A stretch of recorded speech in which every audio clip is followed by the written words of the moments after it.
सुहेब सकफी एक दरख्त के साथ पीठ लगा कर बैठा हुआ था और मौत का इंतजार कर रहा था। उसके होंठ अल्लाह के कलाम के विर्द में हिल रहे थे, लेकिन प्यास ने उसके जिस्म की सारी नमी चूस ली थी। गला ऐसा खुश्क हुआ जैसे हलक में कांटे चुभ रहे हों। उसके असर से उसके होंठों की जुम्बिश बंद हो गई थी। फिर उसे गशी के दौरे पड़ने लगे। उसने मौत को कबूल कर लिया था। उसके लिए बाइसे इत्मीनान और सुकून था, लेकिन जख्मों का दर्द उसे बहुत परेशान कर रहा था। फिर वो ऐसा बेहोश हुआ कि होश में आने का इम्कान ही खत्म हो गया। जमरुद की मशल के शोले की तपिश थी जो उसे होश में ले आई थी, और उसके पत्थर जैसे होंठों से सिसकी निकली थी पानी। जमरुद ने उसे मरा हुआ समझकर मशल उसके चेहरे के इतने नजदीक कर दी थी कि सुहेब सकफी ने चेहरा परे कर लिया और पूरी तरह होश में आ गया था। जमरुद बारसमा की वही लड़की थी जो एक फारसी फौजी की गर्दन पर तलवार न चला सकी थी, और ये काम सुहेब सकफी ने अपनी तलवार से कर दिया था। जितनी देर सुहेब सकफी वहां मौजूद रहा, जमरुद उसे ही देखती रही, और जब वो खूबरू अरब नौजवान वहां से चला गया तो जमरुद उसे तसव्वुर में देखने लगी, और ये पुरनूर चेहरा हर वक्त उसके सामने रहने लगा। उस रात जमरुद इस शक पर जसर के मैदान में गई थी कि हो सकता है उसका भाई जख्मी हो या मुर्दा हो और उसे मिल जाए, लेकिन उसकी नजर उस चेहरे पर पड़ी जो उसके जहन में नक्श हो गया था, जहां सब चेहरे एक जैसे लगते थे और हर चेहरे पर मौत का एक ही जैसा साया था। वहां 2-4 कदम दूर से किसी चेहरे को पहचानना मुमकिन न था, लेकिन जमरुद ने सुहेब सकफी को पहचान लिया। सुहेब सकफी के जिस्म में पानी गया तो उसके होश ठिकाने आ गए और उसकी आंखें खुल गईं। सुहेब सकफी ने जमरुद से पूछा, कौन हो तुम अरबी नहीं हो? जमरुद ने कहा, अरबी नहीं हूँ, लेकिन अरबी बोल सकती हूँ। बारसमा की रहने वाली हूँ, तुम्हें जानती हूँ। सुहेब सकफी ने कहा, वो कैसे? मैं तुम्हें नहीं जानता। जमरुद ने उसे वो वाकया याद दिलाया। फिर कहा, तुम मुझे बहुत याद आते रहे हो। तुमने उस शैतान की गर्दन काट कर मेरे सर पर हाथ रखा था और कहा था कि हम तुम्हारी इज्जत के मुहाफिज हैं। हम तो समझते थे कि हमारी फौज हमारी इज्जत की मुहाफिज है, लेकिन हमारे मुहाफिजों ने ही हमारी इज्जतें लूटी। खैर, ये वक्त बातों का नहीं। मुझे बताओ, तुम्हें किस तरह बचा सकती हूँ? मैं तुम्हें यहाँ नहीं पड़ा रहने दूंगी। सुहेब सकफी ने कहा, मुझे मेरे लश्कर तक पहुंचा दो, लेकिन ये काम तुम नहीं कर सकोगी। जमरुद ने कहा, मैं तुम्हें बारसमा ले जाऊंगी, अपने घर में रखूंगी। सुहेब सकफी ने कहा, किसी फारसी फौजी ने देख लिया तो वो मेरे साथ तुम्हें भी कत्ल कर देगा। तुम जाओ, मुझे मेरे हाल पर छोड़ दो।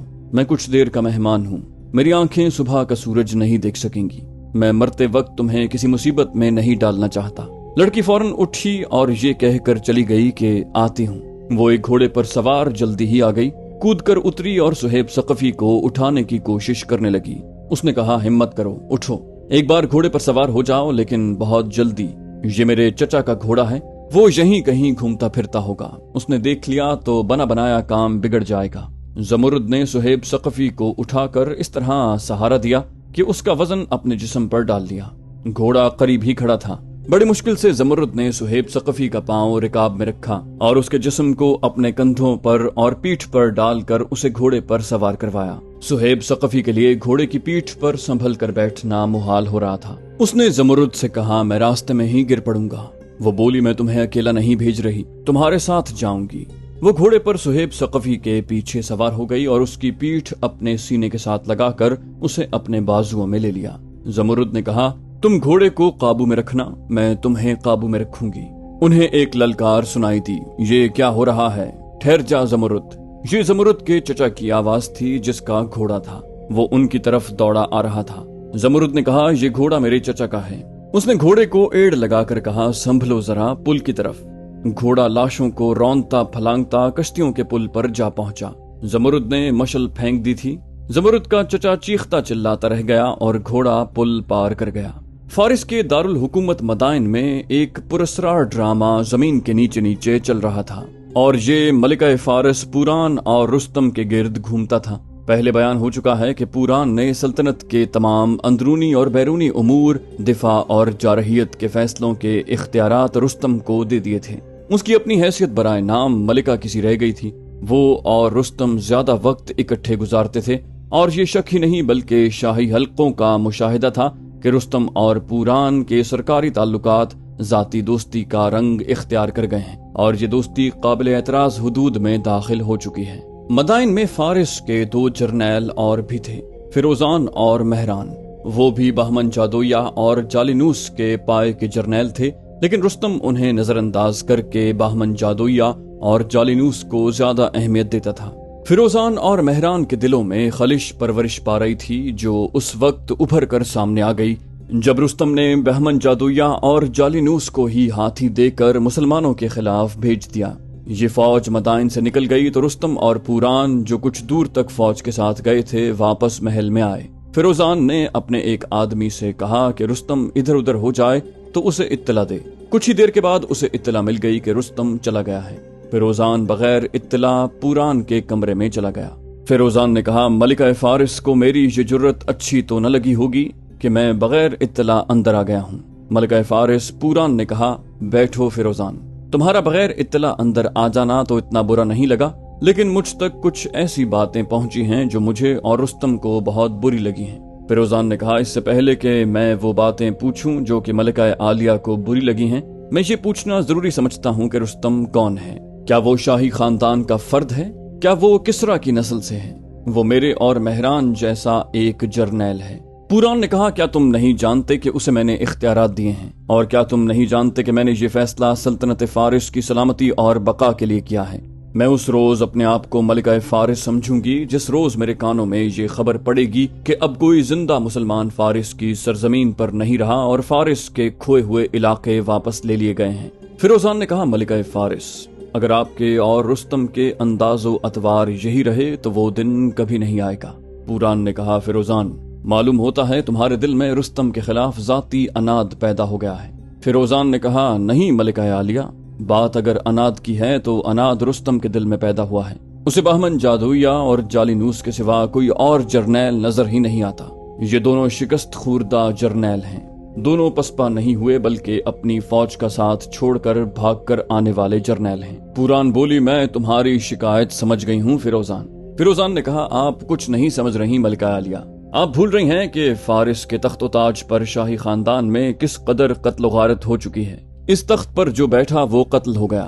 میں جانتا ہوں کہ آپ نے رستم کو ساتھ لے کر تخت و تاج کو فوج کا تحفظ دلا دیا ہے، لیکن آپ نے رستم پر اندھا اعتماد کر کے اچھا نہیں کیا، اور پھر اس کے ساتھ ذاتی دوستی پیدا کر کے اور زیادہ برا کیا ہے۔ ملکہ عالیہ، میرے دل میں فارس کی محبت اور درد ہے، میری وفاداری فارس کے ساتھ ہے، آپ کے ساتھ نہیں۔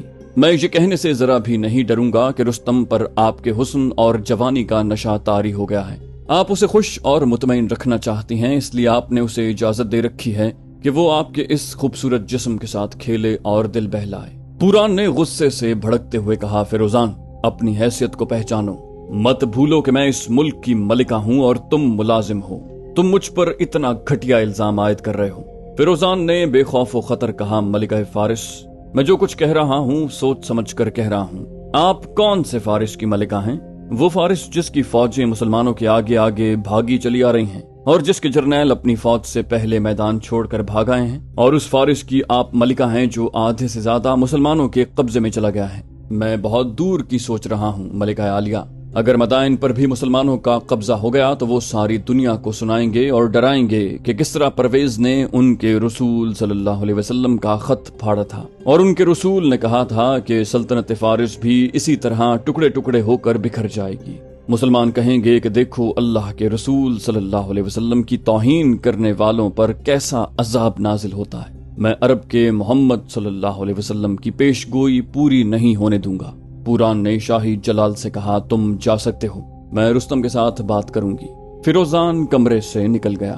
ادھر بہمن جادویہ اور جالینوس اپنی فوج کے ساتھ، جس میں ہاتھی بھی تھے، فرات کے کنارے مروہا کے مقام سے کچھ دور پہنچ گئے۔ انہوں نے ابو عبید کے لشکر کے خلاف مارکا آرا ہونا تھا، جو مارکا جسر کے نام سے مشہور ہوا اور مسلمانوں کی پسپائی پر ختم ہوا تھا۔ سورج غروب ہونے سے کچھ دیر پہلے مدائن میں فوج کو ایک جگہ اکٹھا کرنے کے لیے نقارہ بجنے لگا۔ شہر کے لوگوں پر خوف طاری ہو گیا، وہ سمجھے کہ مسلمان آ گئے ہیں اور وہ شہر کو محاصرے میں لے رہے ہیں۔ فوج کے جرنیل اور سپاہی بڑی تیزی سے تیار ہو کر میدان میں جمع ہونے لگے۔ ان کے افسروں نے انہیں جیشوں اور دستوں کی ترتیب میں کھڑا کر دیا۔ رستم گھوڑے پر سوار آتا نظر آیا، اس کے پیچھے اس کے گھڑ سوار محافظ تھے۔ رستم فوج کے اجتماع کے سامنے رکا اور فوج پر نظر دوڑائی۔ فوج پر سناٹا طاری ہو گیا۔ رستم نے بلند آواز سے کہا، ملکہ فارس کا ایک حکم کان کھول کر سن لو۔ फौज के किसी बड़े से बड़े अफसर और किसी अदना से अदना सिपाही को इजाजत नहीं कि वो मलिका आलिया पुरान दुख्त के साथ महल में जाकर या कहीं बाहर बराह रास्त बात करे। अगर किसी ने कोई मशवरा देना हो तो अपने किसी ओहदेदार को दे, किसी को कोई शिकायत हो तो वो भी अपने ओहदेदार से करे। तुम्हारी शिकायत ऊपर पहुंच जाएगी। क्या तुम देख नहीं रहे कि फारिस पर कितना बुरा वक्त आन पड़ा है? आधे मुल्क पर अरबों का कब्जा हो गया है। उसका जिम्मेदार कौन है? तुम और सिर्फ तुम। फौज, हर मैदान से तुम भागे हो। जर्नैल भागे हैं, उनसे कम दर्जे अफसर भागे हैं। ये वो फौज थी जिसने रोम के हरकल को मैदान से भगा दिया। रोमियो से बढ़कर ताकतवर कौन था? हमने इस इतनी बड़ी जंगी ताकत पर धाक बिठा दी थी। आज वो दहशत जो फारिस ने रोमियो पर ही नहीं बल्कि सारी दुनिया पर तारी कर दी थी, वो अरब के बेमाया और बेनाम बद्दुओं ने तुम पर तारी कर दी है। मैंने सुना है कि तुम्हें इत्तला मिलती है कि अरबी आ रहे हैं तो तुम खौफ से कांपने लग जाते हो। अजमी ऐसे बुज़दिल नहीं थे कि अरबों से डर जाते। अब मैंने अरबों को हमेशा के लिए कुचल देने के लिए हाथी भेजे हैं, और मैंने 2 ऐसे जर्नैल भेजे हैं जो फरात के पानी को अरब के मुसलमानों के खून से लाल करके आएंगे। इनमें एक बहमन जादुया है और दूसरा जालिनूस। लेकिन मदाइन में ऐसे लोग मौजूद हैं जिनकी दिलचस्पी और वफादारी फारिस के साथ नहीं बल्कि अपनी जात और अपने इक्तिदार के साथ है। वो हासिद हैं। वो मलिका फारिस को मेरे खिलाफ भड़का रहे हैं कि मुझे इन इख्तियारात से महरूम कर दिया जाए जो मलिका आलिया ने मुझे दिए हैं। उसी वक्त एक आवाज गरजी, खामोश रह रुस्तम, इक्तिदार का भूखा तू खुद है। फौज के इज्तिमा पर सन्नाटा तारी हो गया। ये मदाइन के जर्नैल फिरोजान की आवाज थी। वो अपना घोड़ा दौड़ाकर रुस्तम के घोड़े के करीब ले गया और फौज की तरफ मुंह कर लिया। फिरोजान ने कहा, मैं अपने से आला दर्जे के सालार की शान में गुस्ताखी कर रहा हूँ। मैं इस जुर्म की सजा कबूल करता हूँ लेकिन सच कहने से बाज नहीं आऊंगा।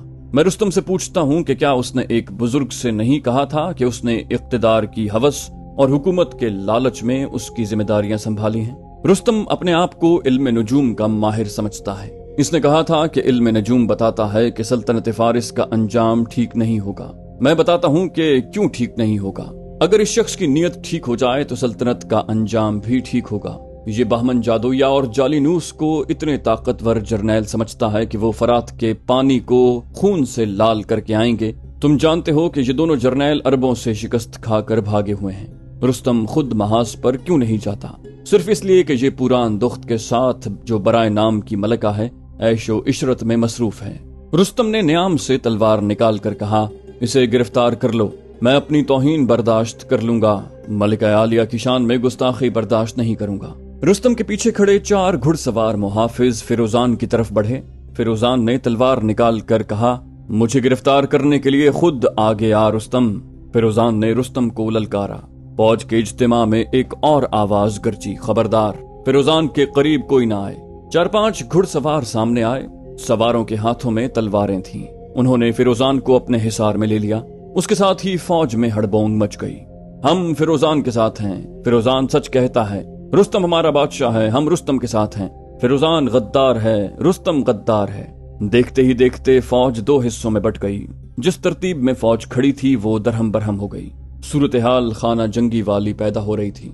रुस्तम को अपनी जिंदगी का सबसे बड़ा धचका लगा। उसे उसके मुखबर ये तो बताते रहते थे कि फौज और शहरी इंतजामिया के हुक्काम में उसके खिलाफ एक लहर चल रही है, मगर उसे ये मालूम नहीं था कि आधी फौज उससे बागी है। ये फिरोजान और मेहरान की खुफिया कोशिशों का नतीजा था कि मदाइन में रुस्तम की इतनी ज्यादा मुखालिफत पैदा हो गई थी। रुस्तम इस शोर गुल में चिल्लाने लगा, रुक जाओ, मेरी पूरी बात सुन लो। एक दूसरे के खिलाफ तलवारें न निकालना। हुजूम का ये शोर था, नहीं सुनेंगे। एक तरफ से एक घुड़सवार आता दिखाई दिया और फौज के 2 हिस्सों के दरमियान जा रुका। उस पर मलिका फारिस पुरान दुख्त सवार थी। पुरान ने चिल्ला कर कहा, जरतुश्त के पुजारियों, क्या हो गया है तुम्हें? तुम अपना ही खून बहाने पर आ गए हो। अपने मुल्क के टुकड़े करने से पहले अपनी तलवारों से मेरे जिस्म के टुकड़े कर दो। क्या तुम भूल गए हो कि मैंने फारिस के तख्तो ताज को खून खराबे से किस तरह रोका था? मैंने अपने मुल्क की सलामती की खातिर शादी नहीं की। मैंने फारिस को दुश्मनों से बचाने के लिए अपने इख्तियारात फौज के हवाले कर दिए हैं। मैंने अपने आप को कभी मलिका समझा ही नहीं। अगर तुम समझते हो कि रुस्तम इन इख्तियारात का अहल नहीं था जो मैंने उसे दिए हैं, तो मुझे मौका दो कि मैं अपनी गलती का इजाला कर सकूं। मैं अपना हुक्म नहीं चलाऊंगी, तुम्हारी सुनूंगी और तुम्हारी मानूंगी। ایک عورت کی چیخو پکار سن کر ایک دوسرے کے خلاف بپھرے ہوئے فوجی خاموش ہو گئے۔ ان کے افسروں نے بھی انہیں پرامن رہنے کو کہا۔ پوران کہہ رہی تھی، اپنے اصل دشمن کو پہچانو۔ اپنے بھائیوں کو دشمن سمجھ کر تم مسلمانوں کی غلامی میں جانے کے سوا کچھ اور حاصل نہیں کر سکو گے۔ تم مسلمانوں کو بلا رہے ہو کہ وہ مدائن پر بھی قبضہ کر لیں اور تمہاری کنواری بیٹیوں اور بہنوں کو لونڈیاں بنا کر لے جائیں۔ تم جو اتنی شان سے اتنے خوبصورت اور توانا گھوڑوں پر سوار ہو، عرب کے شہروں کی گلیوں میں بھیک مانگتے پھرو گے۔ تمہیں معلوم ہے کہ بہمن جادویہ اور جالینوس فوج لے کر مروہا گئے ہیں، انہیں ہاتھی بھی دیے گئے ہیں۔ مجھے پوری امید ہے کہ وہ عربی مسلمانوں کو کچل اور مسل کر واپس آئیں گے اور تمہاری ساری شکایتیں ختم ہو جائیں گی۔ اس لڑائی کے نتیجے کا انتظار کر لو۔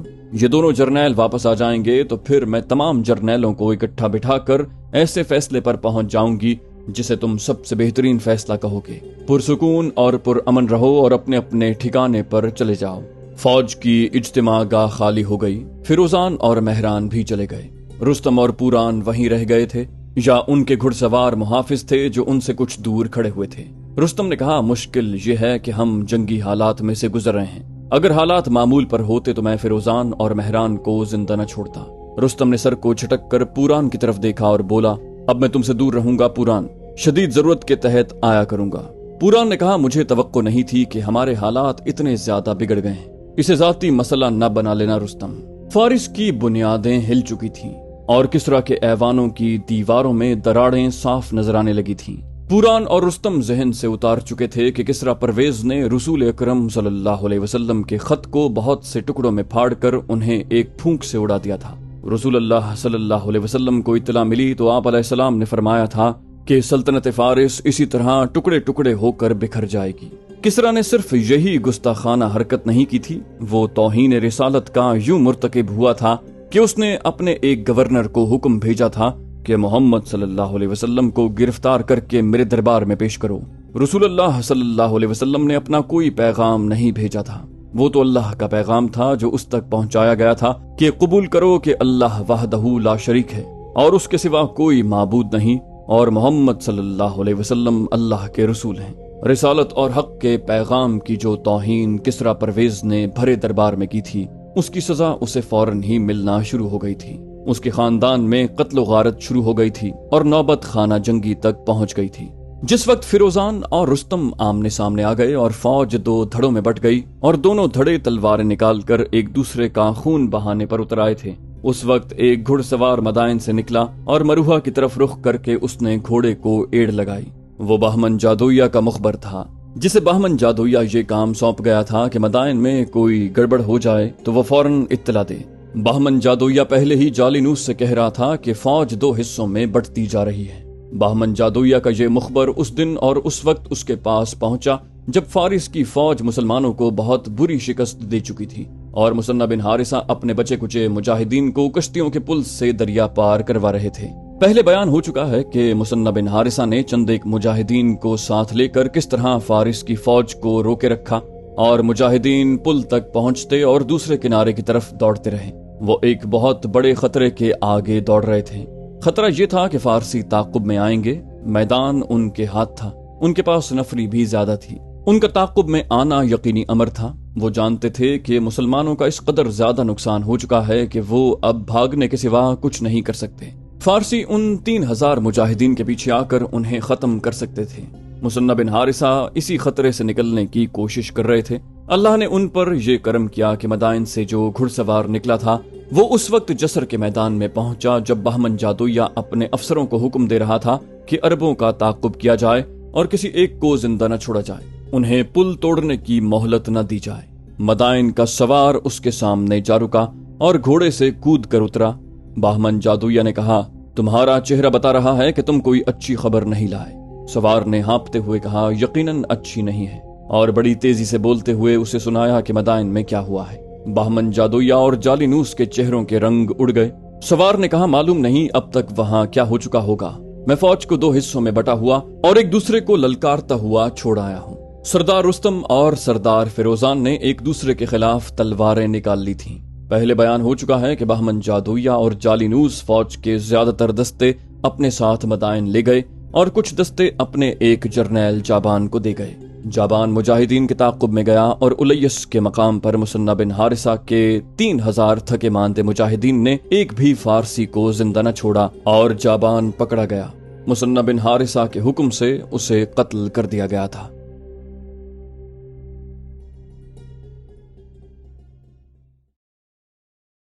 तो दोस्तों, ये थी हमारी आज की एपिसोड। उम्मीद करते हैं आपको हमारी कहानी पसंद आई होगी। जाने से पहले इस वीडियो को लाइक कीजिए और शेयर करना मत भूलिए। कमेंट करके हमें बताइए कि आपको हमारी वीडियो कैसी लगी। और अगर अभी तक आपने इस चैनल को सब्सक्राइब नहीं किया तो इसे सब्सक्राइब कीजिए और बेल आइकन दबाकर ऑल नोटिफिकेशंस ऑन कर लीजिए।